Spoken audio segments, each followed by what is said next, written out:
jaune.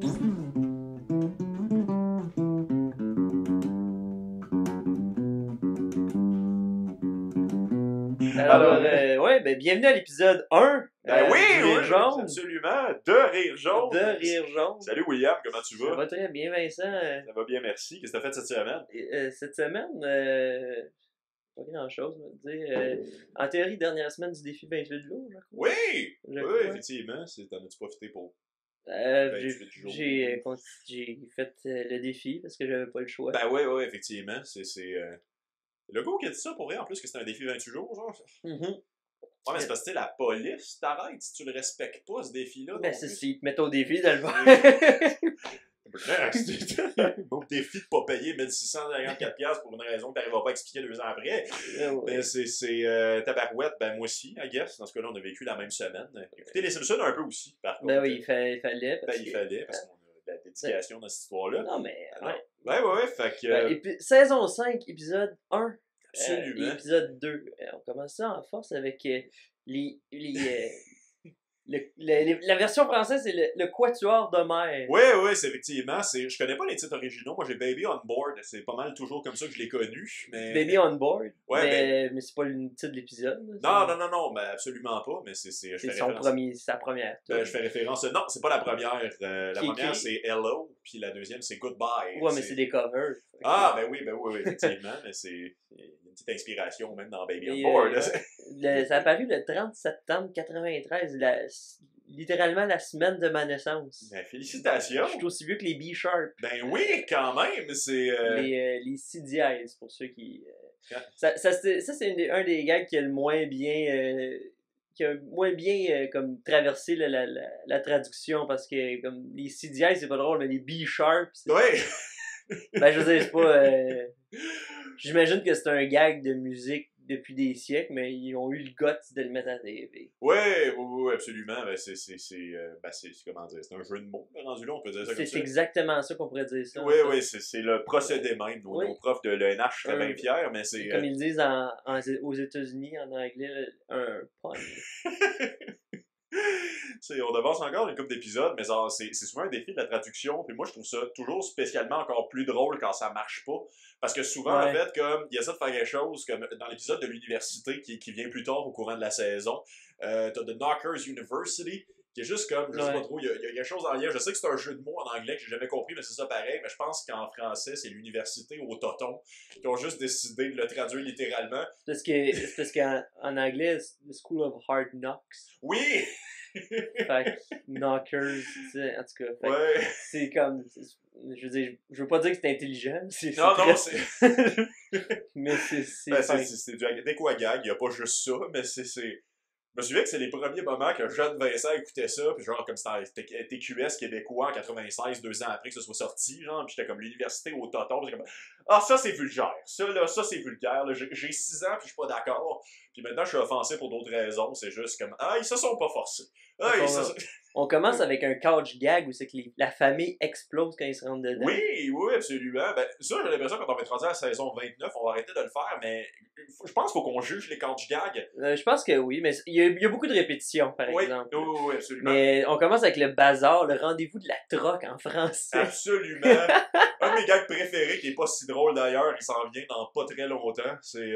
en fait, on l'entend pas, mais genre, personne comprend, puis là, il leur dit en allemand, puis là, tout le monde est content. Pourquoi? Je sais pas. Les fameux troqueurs d'Allemagne. Ouais. Mais bref. Coquille d'huître. Lucille Ball. Tu vois, c'est un des... Tu sais, comme, il aurait pu trouver comme un autre personnage, mais en même temps, c'est que la coquille est tellement déguisée en Lucille Ball. Il n'y a pas une autre comédienne québécoise qui aurait pu rentrer là-dedans. Non, absolument pas. Mais genre, comme ça, c'est... c'est juste en plus, c'est juste des moments qui sont le fun à citer. C'est genre comme... Mathusalem dans sa jeunesse! Oui! Qui aurait pu croire qu'en apprendre sur la religion aurait pas été aussi amusant? Religion! Apprendre! Sacrons notre camp!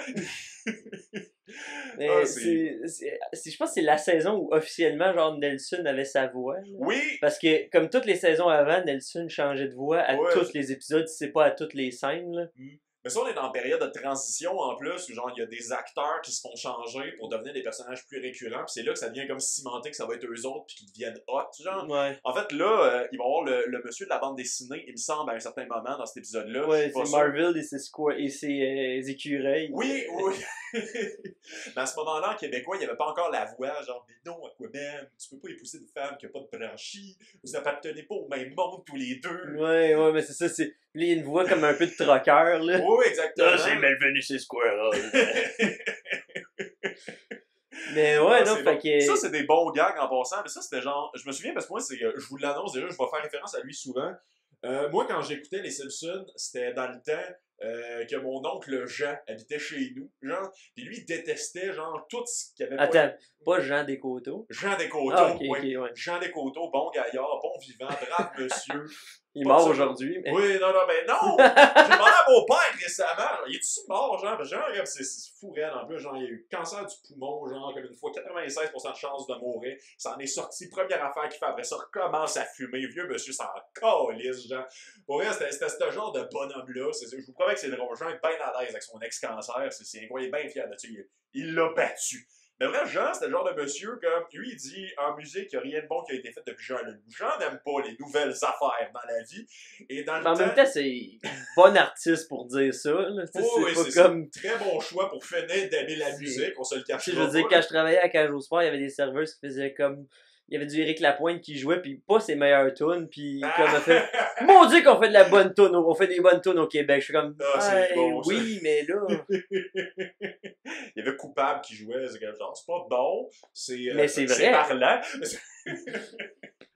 Mais bref, c'est ça, c'est que Jean, lui, l'affaire qui avait le plus sur la tête, c'était les Simpsons. C'est pas mal grâce à Jean. Comme, moi, je l'aime, Jean, parce que, il m'a quand même fait découvrir des affaires. C'est grâce à Jean si je connais les Simpsons. C'était inconditionnel, fallait qu'on écoute les Simpsons, mais juste avant, il y avait Pokémon à TQS qui jouait. Ouais. Fait que le deal, c'était ça, c'est que c'était genre, moi, j'écoutais Pokémon, lui écoutait les Simpsons, puis on les écoutait ensemble, sauf que lui, il trouvait ça drôle en tabarnak quand Pokémon jouait de juste faire « Ah, c'est moi, c'est ça, ici, on va passer à la balayeuse. » Fait que moi, la première saison de Pokémon, écouter ça genre avec un Jean qui passe la balayeuse en face de la télé cathodique. Tu pensais que Pokémon c'était une émission muette? Oh, oui, absolument. Moi, c'est d'abord et avant tout les gags visuels de Pokémon. Pour closer ton anecdote de Pokémon, moi c'est drôle parce que Pokémon ça jouait le matin à TQS. Oui. C'est la façon que ma mère me réveillait le matin. Je te jure, elle mettait la trame sonore de Pokémon partait, la toune, puis elle mettait le volume presque au max. Puis aussitôt que j'entendais les 2 premières notes, comme un cartoon, là, je sortais de mon lit, là, ça avait direct là. Ah mais ça c'est positif. Ouais, je sais, non. Mais bref, on retourne au rendez-vous de la troc là, parce que. Oui, c'est pas un podcast sur Pokémon, c'est un podcast sur. Mais Pikachu il est jaune. Oui, tout est dans tout. Fait que, mais juste ce moment-là, spécifiquement le All 5 Cent cossin, j'adorais ces moments-là parce que genre j'étais capable de rire d'un épisode de même quand j'étais bien jeune, mais t'avais des adultes qui avaient référent de genre la Constitution, action comique avec Superman qui... Celui qui vaut 5000$, numéro 1 sur le coin. Un gag de timbre, genre chacun de ces timbres-là valent 15 000$, je pense. Mais c'est la preuve à quel point, par exemple, les auteurs des Simpsons, c'est des hosties de nerds. Absolument. Stradivarius, comme tabarnak. Ouais, c'est un gag de violoniste, genre. Ah oui! Prenez-vous mes affaires pour les caves! les colliers d'os de poulet. Hey, ça, c'est beau aussi d'ailleurs, parce que c'est un genre de référent. Genre, on commençait à avoir des référents d'anciens épisodes. T'avais comme des vieux cadres en arrière, de genre comme le temps où ce que Marge elle faisait de la peinture. Ah, ça aussi, c'est bon aussi. On peut pas s'arrêter sur tous les gags, ça va durer des heures, c'est pas un podcast-là. Mais aussi, c'est ça, je sais pas si c'est pas cet épisode-là, mais un épisode, c'est dévoilé que Marge elle a peint le cadre avec le bateau, tu sais, comme derrière le sofa. Mais ouais. Elle en a pas genre 300 à m'amener, genre, tu comme. Elle a peint lui, mais elle en a peint comme parce 450 qui a un garde-robe juste pour ça. Oui, c'est ça, elle a comme un. Oui, c'est ça. Je pense que c'est qu'ils se font voler ou quelque chose de même, puis là, elle a un coffre-fort plein de peinture. C'est cave, là. Mais bref, Lisa découvre les C dièses. Oui! Officiellement. Les B-sharp. En gros, tout l'épisode, c'est une parodie des Beatles, mais aussi de clairement d'autres bandes avec, bien sûr, spoiler alert, mais une apparition de George Harrison. Oui! Plus loin. Mais ouais, Bart, à cause de la télévision, je peux rien de pas. Ce qui m'a toujours troublé, par exemple, de ce gag-là, dans ma tête, je fais toujours comme. Ouais, mais comme il est allé à l'hôpital pour ça. Ses parents étaient pas là. C'est comme ça. Fait que lui, il est allé genre chez Dr. Hibbert. Puis il était diagnostiqué pour ça, puis il s'en souvient. Ah, ok, mais. Ouais, non, mais c'est le genre de gars, il faut pas trop que tu y penses, là. Ouais, ben c'est. Tu sais, il y a le. Je veux juste quelque chose, en fait. C'est un moment important à la saison 5 aussi. Je suis vraiment content qu'on commence par cette saison-là en passant, mais ça. Tu sais, genre, c'est le moment où ça se permet d'être dramatique, mais ça se permet d'être comme très drôle à la fois. C'est le moment où qui était peut-être genre un peu en maîtrise de leur gag, de genre, ils peuvent dire des trucs qui sont sérieux tout en étant comme très amusants de la même façon. Mais c'est aussi le moment où, en fait, comme les autres personnages que Homer commencent à devenir des personnages à part entière. Puis, corrige-moi si je me trompe, mais tu sais, c'est. J'ai l'impression que Bart puis Lisa, puis limite Marge aussi, était beaucoup moins définie, rendu à justement comme. Ben, je pense que saison 5, puis je pense peut-être que je parle, en tout cas, hot takes, là, mais je pense que c'est l'épisode, c'est que c'est la saison, c'est que Bart commençait à devenir vraiment populaire. Là, ouais. Que Bart je pense que, tu sais, je pense que c'est encore un peu le cas, mais je trouve que Marge et Lisa sont pas tant si bien définis. Ouais. Mais Bart et Homer, ils ont trouvé leur track, c'est sûr. Ouais, absolument. Puis mais ouais, pour venir à ce que tu disais, je trouve que c'est le genre d'épisode que c'est. Je trouve que l'histoire et les gags sont sur la même longueur d'onde. Les gags servent à l'histoire, puis l'histoire sert aux gags. C'est vraiment, vraiment, vraiment super bon. Absolument. Puis tu sais, on s'entend, c'est un épisode qui commence avec un barbershop quartet. Puis moi, c'est ça qui me fait rire, par exemple, de la plupart de cette saison-là, en tout cas, là, mais la plupart des épisodes, la prémisse de départ est tellement champ gauche, ça commence dans un swap meet, on n'entend plus jamais parler à part quand ils sont dans le char puis Homer il vend son pneu de rechange. Puis après ça, ils sont chez eux, fait que on s'en fout un peu de ce qui se passe en dehors du flashback, mais tu sais, c'est comme ça commence toujours des affaires comme ah ouais, ok, c'est genre Bart est allé nager aujourd'hui, puis il finit président. Ben, on tombe dans le procédé humoristique aussi, à quel point c'est peut-être juste les auteurs sont rendus bons pour de vrai aussi là-dedans. Tu sais, c'est niaiseux, mais genre, tu sais, c'est quoi commencer à écrire des numéros d'humour aussi. Là, au départ, on commence avec les plus gros sujets de la Terre, puis c'est pas nécessairement le meilleur stock qu'on va faire de notre vie non plus. Tu sais, mettons, genre, bon, on va parler du gouvernement, finalement, il y a comme 3 bons gags sur 10 minutes. Versus, genre, quand les Simpsons ont commencé, c'était genre Bart échoue un examen ou Homer perd sa job. C'était vraiment des grosses affaires classiques, puis au final. Là, ils ont dû aller plus loin parce qu'il y avait déjà la dose de Simpsons d'élite, mais pour eux-mêmes. Absolument. Mais tu sais aussi, c'est l'affaire que tu le vois qu'ils sont rendus bons à ce moment-là. Là, c'est vraiment le point de genre, comme un bar. À un moment donné, Homer va chanter des tunes. Bang! C'est pas un secret. Je trouve que tous les gags sont sur leur X là-dedans. Je pense qu'il n'y a pas un gag qui tombe à plat. Non. Sinon, c'est à cause de la traduction ou peu importe, là, tu sais, mais c'est. Non, c'est un des plus quotables sur la Terre. Là, moi, je trouve ça drôle. Je pense que c'est. Non, c'est pas cette saison-là, mais il y a le running gag de quand ils parlent quand ils partent un flashback, ils font une genre de règle de 3. Oui. De comme un genre de résumé d'année, mais c'est pas vraiment. C'est vrai, mais c'est comme. Ouais, mais grand-papa Simpson qui dit ça c'est mon fils, pas lui, le gros singe chauve qui mais non, l'Indien. Mais non, l'Indien. Après qu'il ait fini la chanson. Ah, c'est le fun. Mais aussi, tu sais, genre, c'est niaiseux, mais genre, ce qui fait la beauté de ces épisodes-là, c'est à quel point c'est quelque chose qui va te suivre pendant longtemps, puis ce sera pas dérangeant. Tu sais, c'est des phrases que 15 ans après, tu sais, genre, dans un party, on va se dire, ça va être drôle, genre. Mais, ouais, non, c'est super bon, tu sais, à l'église, pis tout. Mais, tu sais, ça, c'est un des épisodes qu'une des fan-théories des Simpsons, c'est pourquoi ils n'ont pas besoin. Pourquoi les Simpsons peuvent vivre dans la maison dans laquelle ils vivent, ils peuvent faire des voyages, puis tout ça, c'est parce qu'au moins, il y a des royalties. Pour les Bichard. Tu sais. Puis je trouve que c'est comme bon, parce que c'est comme, ouais, ok, ça fait du sens. Oui, absolument. En fait, tu sais, même cet épisode-là niaise le fait qu'on n'a jamais. Tu sais, comme Bart, justement, le gag de comme je me souviens pas de ce qui s'est passé il y a 5 minutes. Mais c'est ça, il niaise le fait que. Genre, il n'y a pas nécessairement de continuité, là, la gang. Là.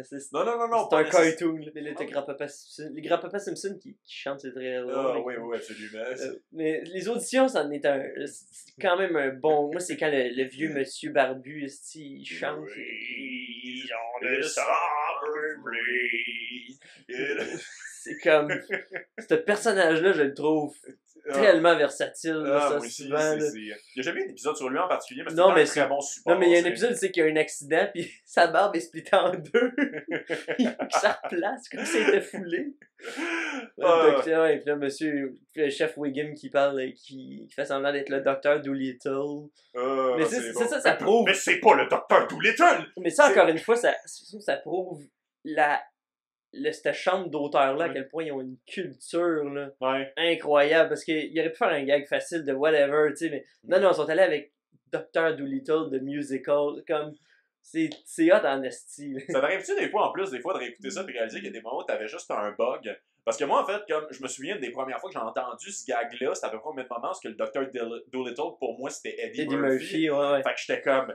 Ils ont-tu fait une grave erreur? T'sais, j'avais 7 ans non plus, je sais pas. Ouais, tu pensais que c'était Eddie Murphy qui avait écrit le Docteur Doolittle. Oui, absolument. Avec le cochon d'Inde qui chante sur le toit. Oui, en Nous, on est dans le vent! Oui, c'est ça. Là, puis comme tout commence avec bébé Eddie Murphy qui parle à un chien de comment ça se fait, vous sentez le cul, genre. Ouais. C'est comme genre. Fait que là, Chef Wiggum, son chapeau, sa moustache, à quel point. Ah, c'était pas tant vos référents, les chums, là, pour vrai, là. C'est... Mais non, turn out que Matt Groening avait plus de rigueur que je pensais à 7 ans. Non, puis là, on arrive au bout, tu sais que Barney, il se fait découvrir sur le plancher de la toilette parce qu'il cherche sa pinotte. Il était pinotte au... Ça, c'est le genre de gars... C'est dégueulasse! C'est parfait!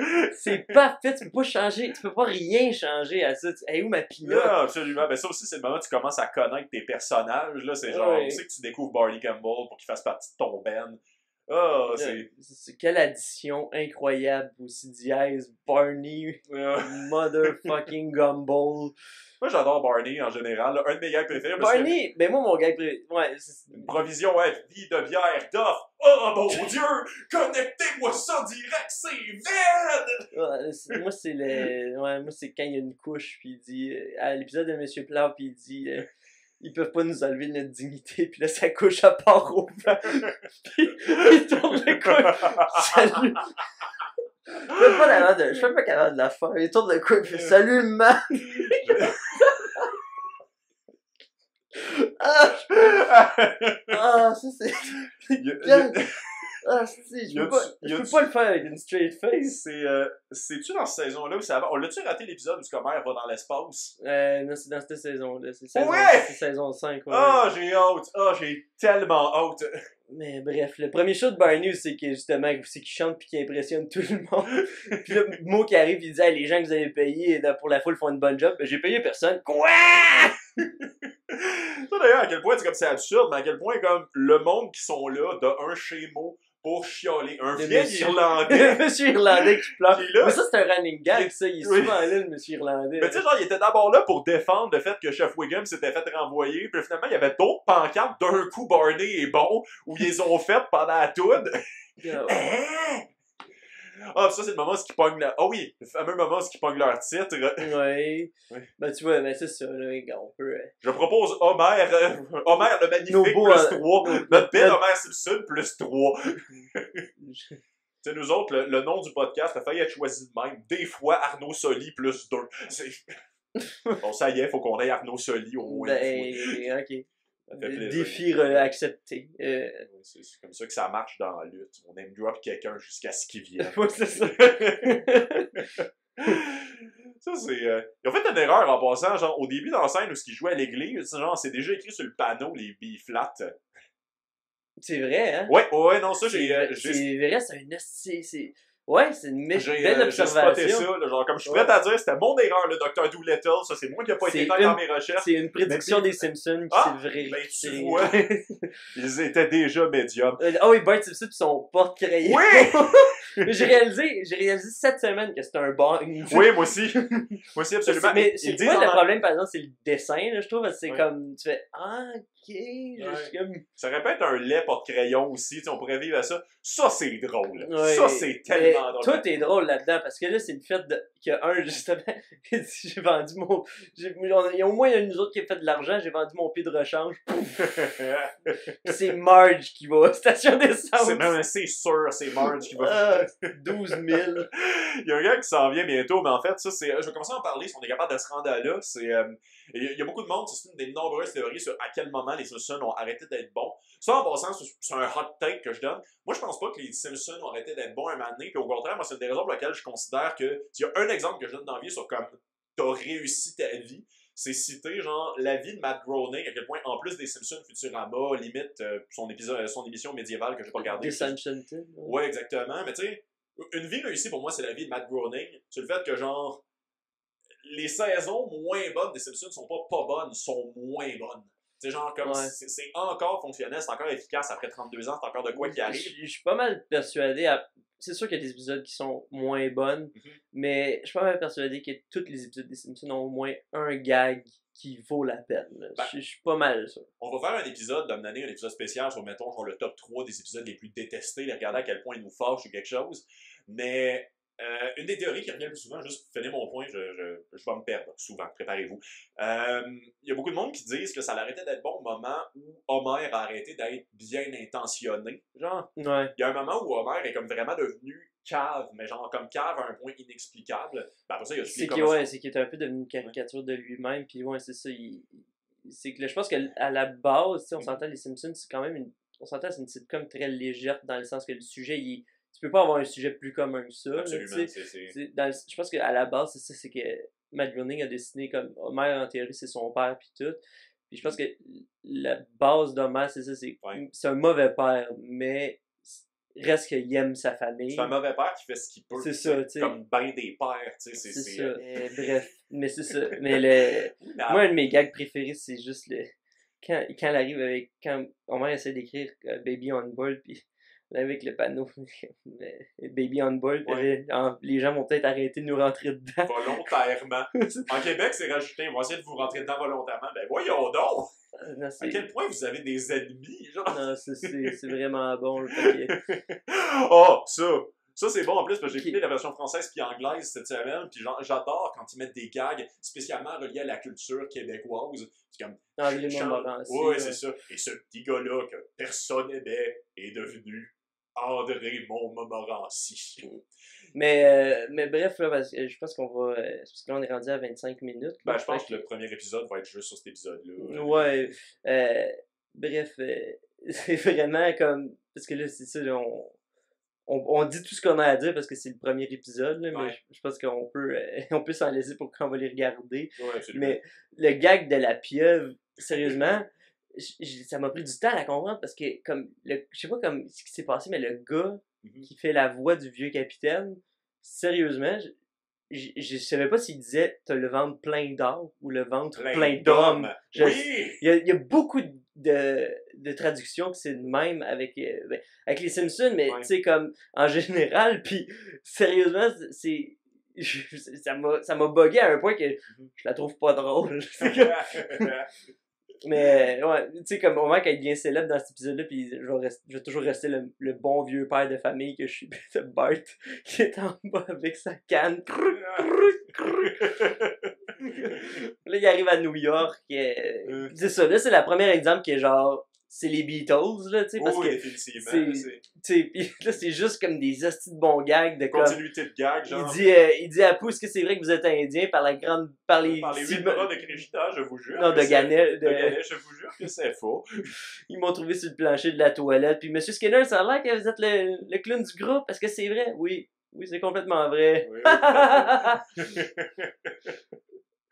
c'est ton genre de gag, ça, en plus. Oui. C'est vrai que vous êtes le plus drôle? Ouais. Oui, c'est complètement vrai. Ouais, mais t'es comme. Je sais pas pourquoi, mais un autre affaire qui m'a intrigué cet épisode-là, c'est quand justement le chef Wiggin il écoute les late nights. Oui! Puis ils font juste parler. Mais là, je fais comme, ok, fait que les CDs étaient modérément connus au final. Ouais, quand c'était juste Barney qui écoutait chez Mo. Moi aussi, c'est juste okay, si on parlait du chef Wiggum. Gilligan Island, le capitaine. Gilligan, le capitaine. Et le chef Wiggum. J'avais nommé 3 naufragés. 3 castaways. Là, il tire sa télé. Parce qu'il pense que c'est la télécommande. Oui. Parce qu'il y a la télécommande dans son holster. Mais tu sais, classique chef Wiggum qui est mauvais. Moi, ça aussi, ça me fascine. C'est genre comme à quel point tous les late night étaient au courant, genre que les B-Sharp ont joué 3 fois chez moi, puis une fois à l'église. Genre, c'est. Non, ben, puis il était pas là quand il était allé. Non! Ah, c'est bon. Oh, ouais. Ça, en passant, c'est une des jokes qui revient le plus souvent dans toutes les autres saisons. C'est genre comme. Ah, j'ai jamais gagné de prix. T'as gagné un Grammy. Je veux dire, un trophée qui en vaut la peine. Ben, ouais, mais il bâche beaucoup ses Grammys là-dessus aussi, là, mais. Oh. Meilleur gag, en passant, meilleur gag à peu près ever, c'est genre comme lui qui rencontre George Harrison, c'est ça son nom? Ouais, c'est George Harrison. Oh mon dieu! Tu sais où c'est que t'as pris brownies? Ah, il y en a encore plein. Ça, c'est un brave type. C'est un brave type. Tu vois, un autre, je trouve encore problème de traduction, c'est quand même il est sur le balcon, ouais. Un peu plus tard, après qu'il rencontre George Harrison, il est un peu déprimé, puis il donne son Grammy au serveur. Ouais. Mais j'étais sûr qu'il disait brownie. Ouais. Puis j'étais que... OK. Ouais, non, mais... monsieur, un trophée que vous avez gagné. C'est juste un Grammy. Mais il dit comme tellement mal. On dirait puis en plus, c'est parce qu'en plus, il mange des brownies. Fait que je fais comme... Son trophée, c'est un brownie? Ouais, non, mais ça, c'est... Et on s'entend, j'étais très jeune. Ça, c'est classique que Bambin, William Bernacquez, là, parce que c'est... Mais moi, c'est un autre des gags, justement, il est dans sa chambre d'hôtel, puis là, il regarde le panneau avec la famille. C'est Family Brand Bourbon.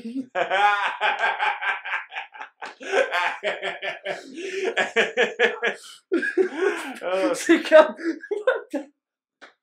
Ah, c'est drôle. C'est un bras. Hey, tes cochonneries, pompe! Je juge vraiment jeune toi, mais en même temps, on va dire ça, en fait, ça va peut-être être le truc sur lequel on va finir, mais genre, tu sais, genre, au début, dans le générique, quand ils disent The Simpsons ou qu'ils disent Les Simpsons, le de et le lait se ressemblent d'un côté puis de l'autre, Ouais. et j'ai longtemps cru qu'il avait trouvé, mettons, genre, le titre qui se dit bien en français et en anglais pour qu'il n'y ait pas besoin de traduire cette partie-là puis qu'il sauve plein de temps.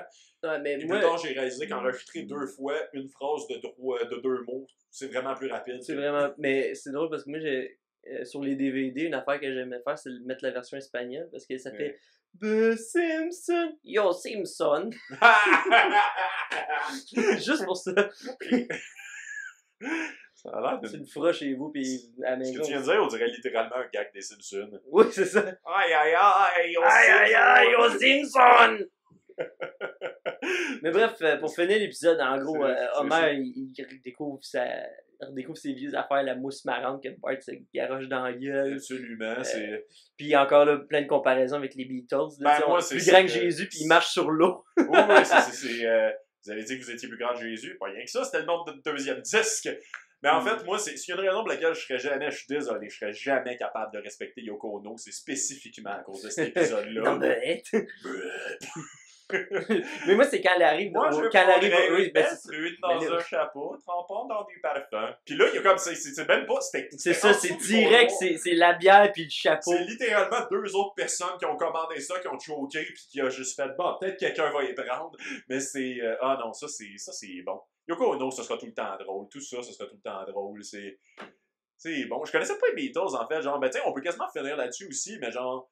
Ça me fascine à quel point, moi, il y a des affaires que j'ai découvert par défaut, genre la version des Simpsons, bien avant la version originale. Tu sais, moi, les Beatles, je connaissais pas ça du tout. Tu sais, genre, la musique que je connaissais jusqu'à l'âge de 10 ans, c'était genre les CD que mon père possédait. Ok. Ah, non, moi, j'étais quand même... Moi, je comprenais quand même jeune. Pas insulté André, mon papa, que je salue, mais je pense Denise avait plus de culture musicale que mon papa. Ben moi, j'étais le genre de petit gars qui s'endormait juste quand j'étais dans le char et que j'écoutais les Beatles. Là, fait que... C'est extrêmement niché.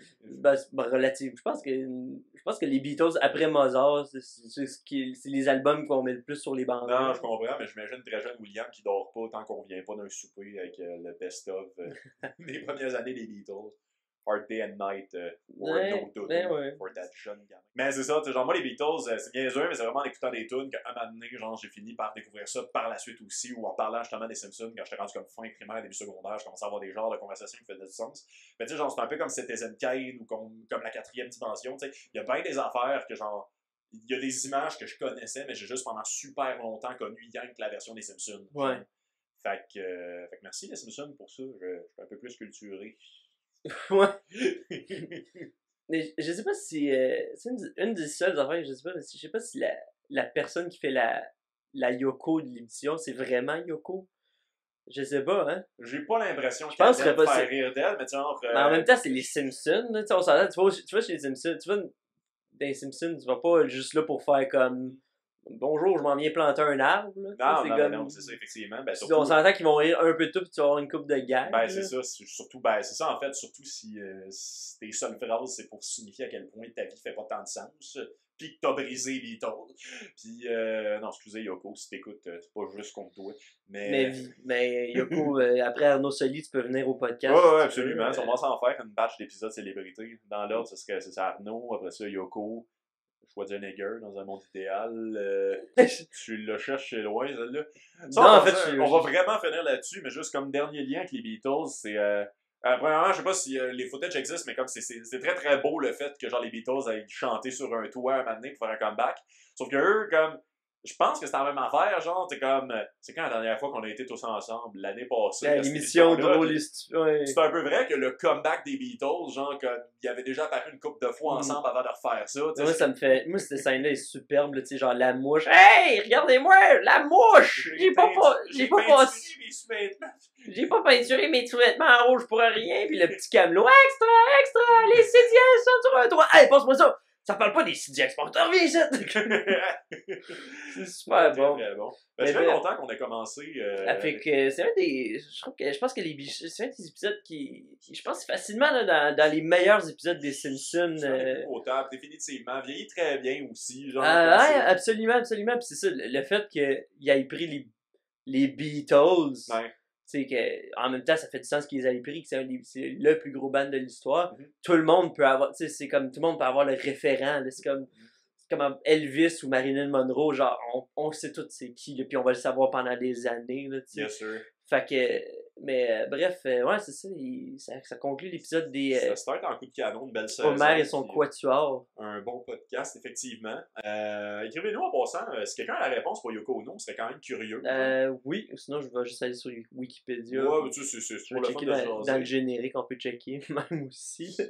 Il y avait Harry Seeker, special guest voice. George Harrison. George Harrison était là! Ben oui, ben c'est vraiment lui, hein. Fait que c'est ça, mais écrivez-nous, en fait, il y a des affaires qu'on sait pas aussi sur est-ce qu'il y a de quoi que ça vous tente qu'on jase dans les prochains épisodes. Si vous connaissez la saison 5, ce serait bien le fun. Non, mais juste si vous voulez aussi donner vos opinions sur l'épisode ou juste sur l'épisode du podcast ou l'épisode des Simpsons, c'est toujours le fun d'avoir vos commentaires là-dessus, là, c'est sûr. Fait que c'est ça, on est disponible sur iTunes, YouTube, un peu partout, tout ça c'est écrit dans la description.